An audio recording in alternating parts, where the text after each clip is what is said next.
नमस्कार, आप देख रहे हैं नेक्स्ट 9 न्यूज नेशन और आपके साथ मैं हूं क्रांति सिंह। G7 समिट के दौरान कई अहम बिंदुओं पर चर्चा हुई।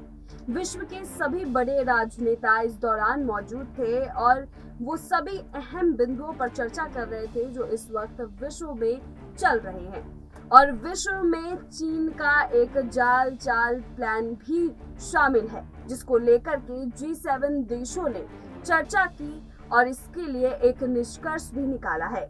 आज इस रिपोर्ट के अंदर हम इसी बारे में बात करेंगे कि G7 समिट के दौरान सभी देशों ने मिलकर के कौन सा ऐसा प्लान बनाया है जो चीन को चुनौती देगा। तो चलिए इसकी शुरुआत करते हैं।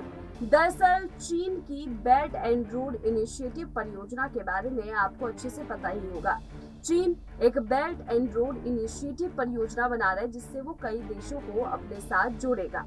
और इस दौरान चीन हमेशा से दावा करता आ रहा है कि चीन इसके लिए विश्व के प्रख्यात हो और विश्व में सभी को आसानी हो आवागमन और एक्सपोर्ट इंपोर्ट में, इसलिए वो इस परियोजना को कर रहा है ताकि सभी देशों को सहूलियत मिले।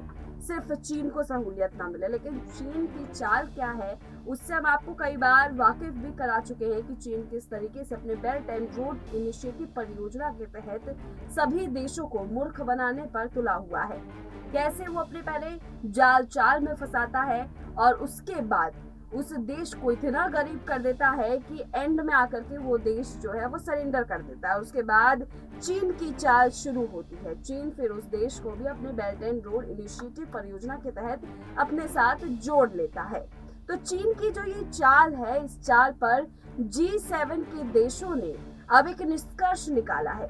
आपको बता दें कि G7 के देशों ने $600 अरब के इंफ्रास्ट्रक्चर प्लान का ऐलान किया है। ये पिछले साल ब्रिटेन में जब G7 सम्मेलन आयोजित किया गया था, उस दौरान G7 देशों ने एक बैठक की थी और इस स्कीम के बारे में चर्चा की थी। और अब इस चर्चा को लागू करने का समय जो है वो रीलॉन्चिंग के थ्रू किया जा रहा है।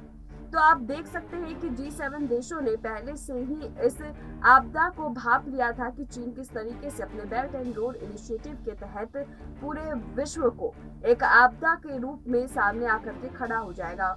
हालांकि चीन के इस चाल का अब सभी देश मिलकर के एकजुट होकर के जवाब देने की कोशिश कर रहे हैं। आपको बता दें कि चीन की जो ये योजना है वो अब पूरी तरह से विफल होने की कगार पर है। इसकी जानकारी जो है वो partnership for global infrastructure and investment यानी कि PGII के नाम से ये स्कीम रीलॉन्च करके दी जा रही है। इसे बिल्ट बैंक बेटर वर्ल्ड यानी कि B3W भी कहा जा रहा है। BRI चीनी राष्ट्रपति शी जिनपिंग की दिमाग की एक उपज है। इसके जरिए चीन एशिया, यूरोप और अफ्रीका के जोड़ने के लिए विशाल इंफ्रास्ट्रक्चर परियोजना को अंजाम दे रहा है और इस योजना को रोकने के लिए B3W जो है वो लाया गया है। अब B3W के जरिए चीन को रोका जाएगा, चीन के ऊपर अंकुश लगाने की कोशिश की जाएगी और उसके इस जाल को कतरा जाएगा ताकि बाकी जो बचे हुए विश्व के देश हैं उन देशों पर चीन अपना ये फैलाव ना फैला सके। क्योंकि जैसा हमने अभी हाल ही के दिनों में देखा है कि श्रीलंका किस तरीके से कंगाली की कगार पर आ गया, उसके बाद उसे भी परियोजना के तहत जुड़ना पड़ा चीन से। उसके अलावा फिर नेपाल में भी चीन की अपनी पूरी कोशिश जारी है। इसके अलावा अगर हम पाकिस्तान की बात कर ले तो पाकिस्तान में भी चीन ने अपने जाल चाल कर जाल में फंसा दिया। हालांकि पाकिस्तान पहले से ही गरीब था, लेकिन उसके बाद जो बची खुची उसके पास जो धनराशि थी उसको भी एक जाल के तहत चीन ने उससे ज्यादा कर्ज दे करके उसको अपने लपेटे में ले लिया। और अब पाकिस्तान के क्या हालात है वो भी हमने आपको बताए ही थे। पाकिस्तान, श्रीलंका, ये तो हाल के दिनों के जो हमारे सामने निकल कर के आए हैं एग्जाम्पल। इससे पहले भी चीन जब से इस परियोजना को लेकर के आया, कई देशों को इसी तरीके से अपने चपेट में लेकर के उनको बर्बाद करता रहा है। अब अमेरिकी राष्ट्रपति जो बाइडेन ने G7 को इस पहल का ऐलान करते हुए कहा कि इससे सबका फायदा है। अमेरिका और यूरोपीय देश चीन के बिल्ट एंड रोड इनिशिएटिव की ये करके आलोचना करते हैं कि इसके जरिए वो विकासशील और गरीब देशों को कर्ज के जाल में फंसा रहा है। 2013 की शुरुआत में बेल्ट एंड रोड इनिशिएटिव आज दुनिया की सबसे बड़ी इंफ्रास्ट्रक्चर परियोजना बनकर के सामने उभरी है। अगर आप यहाँ पर गौर करेंगे तो आपको एक चीज समझनी होगी कि 2013 में ये परियोजना शुरू हुई, उसके बाद कहीं ना कहीं जो देश विकसित हो चुके हैं, जो देश इस वक्त, जैसे अमेरिका को आप एग्जाम्पल के रूप में ले सकते हैं, उनके लिए भी ये इंफ्रास्ट्रक्चर जो है वो सबसे बड़ी खतरे के रूप में सामने आ रहा है। इसीलिए G7 के दौरान इस अहम बिंदु पर चर्चा हुई और सभी बड़े देशों ने मिलकर के निष्कर्ष निकाला B3W का। अब B3W की एंट्री से चीन में हड़कंप है। चीन जो है वो अब पूर्ण रूप से डर चुका है कि अब किस तरीके से इस आपदा से बचा जाए। चीन जिस तरह से दुनिया भर के देशों को BRI की परियोजना से जोड़ रहा है, उससे G7 के देशों में चिंता स्वाभाविक है। भारत में इंस्टीट्यूट ऑफ इकोनॉमिक ग्रोथ के प्रोफेसर प्रभाकर साहू ने एक बयान दिया था और उस बयान में उन्होंने कहा था कि चीन ने BRI की परियोजना से लगभग 100 से ज्यादा देशों को जोड़ लिया है। दुनिया भर में BRI के 2600 परियोजनाएं चल रही है। इस परियोजना के तहत जिन देशों के चीन से करारा दिया है, जिसमें ये 770 अरब डॉलर से ज्यादा निवेश कर चुका है। आगे चलकर इससे जुड़ी परियोजनाओं ने खरबों डॉलर का निवेश होगा। BRI के तहत चीन ने दक्षिण एशिया, दक्षिण पूर्वी एशिया, अफ्रीका और मध्य पूर्व के इंफ्रास्ट्रक्चर में भारी निवेश करने के बाद यूरोप का रुख किया है। यूरेशियाई देश में अब तक ये 23 अरब डॉलर का निवेश कर चुका है। इनमें यूक्रेन, जॉर्जिया, काजाकिस्तान, अरबजान और चीन को जोड़ने वाली 5475 किलोमीटर लंबी मालवाही रेल परियोजना शामिल है। तो आप देख सकते हैं कि चीन जो है वो अपना फैलाव किस कदर जो है वो बढ़ाता जा रहा है और उस फैलाव को रोकने के लिए अब G7 ने भी ठान ली है कि जिस परियोजना पर वो पहले बात कर रहे थे, अब उस परियोजना को लागू करने का समय जो है वो आ चुका है।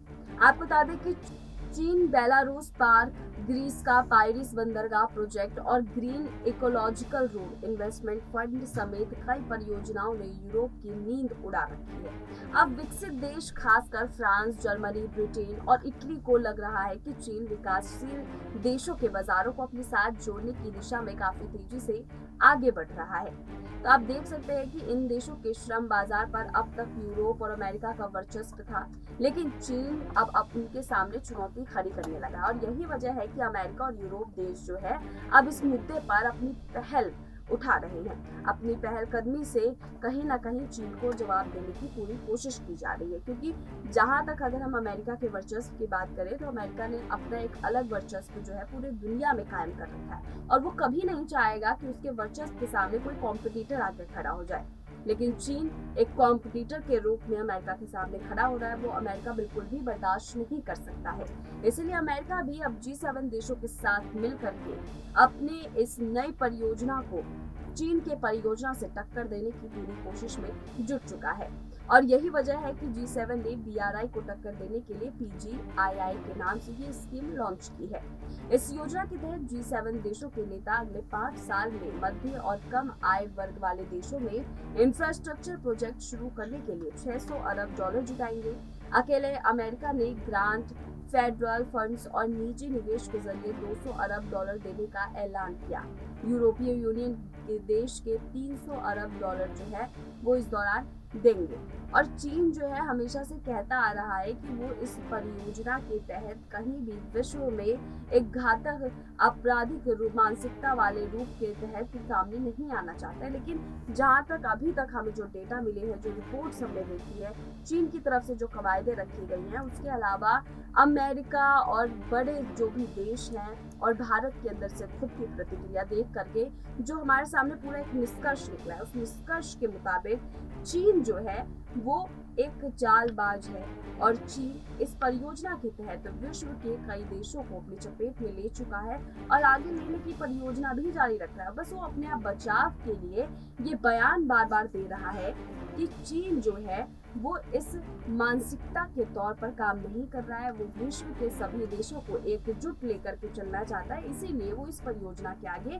काम कर रहा है। चीन की ये चाल पर अब G7 देशों का ये वार आगे क्या रूपरेखा लेकर के आएगा, क्या चीन पर लगाम लगाना G7 देशों के लिए इस परियोजना के बाद आसान हो जाएगा? इस स्कीम के लॉन्च होने के बाद क्या चीन की परियोजना पर अंकुश लग पाएगा? क्या आने वाले समय में जो देश इस जाल में फंसने वाले थे, क्या वो देश जो है वो इस जाल से आजाद हो पाएंगे या नहीं? ये तो आने वाले समय में ही पता चलेगा। फिलहाल हमारी इस रिपोर्ट में बस इतना ही। देश दुनिया की तमाम बड़ी खबरों के लिए देखते रहिए नेक्स्ट 9 न्यूज नेशन।